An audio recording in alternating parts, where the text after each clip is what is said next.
శ్రీమాత్ర నమః. నేను మీ శతాక్షి. మీ అందరికీ అంటే కొంతమంది ఉంటారు కదా, ఎవరైనా ఈ సలహా అవసరం ఉన్నవాళ్ళు, ఎవరు అప్పులతో బాధపడేవాళ్ళు ఎవరైనా ఉంటే కనుక నన్ను నమ్మి ఇది పాటించండి. ఒక్క నెల రోజులు పాటించండి. దీనికి కానీ ఖర్చు లేదు.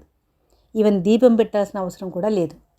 ఏంటంటే రేపు ఆదివారం కదా, ఆదివారం రోజు మొదలుపెట్టండి.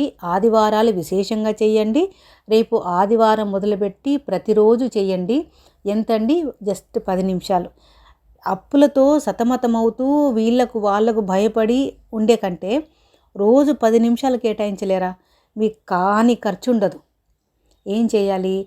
సూర్యోదయం అవుతుంటుంది కదా, మార్నింగ్ 6 to 6:30 మధ్య సన్ రైజింగ్ అవుతుంది కదా, సూర్యునికి ఎదురుగా కూర్చొని చక్కగా స్నానం చేయాలి. పిచ్చి పిచ్చిగా కూర్చొని చేస్తే కుదరదండి. కొన్ని నియమాలు ఉంటాయి. పైగా నేను చెప్పే నియమాలన్నీ కూడా చాలా సింపుల్గా ఉంటాయి. శుభ్రంగా స్నానం చేసుకొని, తల స్నానం చేసుకొని, శుభ్రమైన వస్త్రాలు కట్టుకొని, సూర్యునికి ఎదురుగా కూర్చొని ఆదిత్య హృదయం చదవండి. ఫస్ట్ శ్లోకా నుంచి చివరి శ్లోకా వరకు చక్కగా చదవండి. ఏ ప్రార్థన చేసినా, ఏ దైవాన్ని కొలిచినా ముందు గణపతి స్తోత్రం చదువుకోవాలి. గణపతి స్తోత్రం చదువుకొని ఆదిత్య హృదయాన్ని చదవండి. నెల రోజులు చదవండి. నెల తర్వాత, నెల లోపలనే మీరు మార్పు గమనిస్తారు. మీ అప్పులన్నీ తీరిపోతాయి. మెల్లగా ఆదాయం వైపు మీ అడుగులు పడతాయి. నన్ను నమ్మి చేయండి.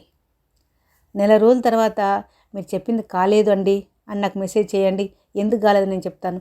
ఖచ్చితంగా అవుతుందండి. చాలా సింపుల్ చిట్కా. ఒకటే, మనం ఏది చేసినా నమ్మకంతో చేయాలి.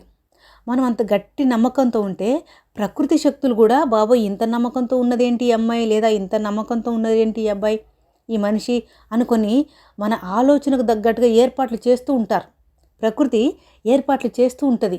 అరే అప్పులు తీరిపోవాలి, తర్వాత ఆదాయం పెరగాలి అని కోరుకుంటుంది కదా. కాబట్టి వెంటనే ఆ ఏర్పాట్లు చేస్తూ ఉంటుంది ప్రకృతి. మీకు తెలియని సీక్రెట్ అది, నేను చెప్తున్నాను. రేపు ఆదివారం సూర్యోదయం అవుతున్న టైంలో సూర్యునికి ఎదురుగా కూర్చొని ఆదిత్య హృదయం పారాయణ చేయండి. నెల రోజులు చేయండి. ఆదివారాలు విశేషంగా చేయండి. నెల రోజుల తర్వాత మీరేంటో మీరే చెప్తారు నాకు కామెంట్లో.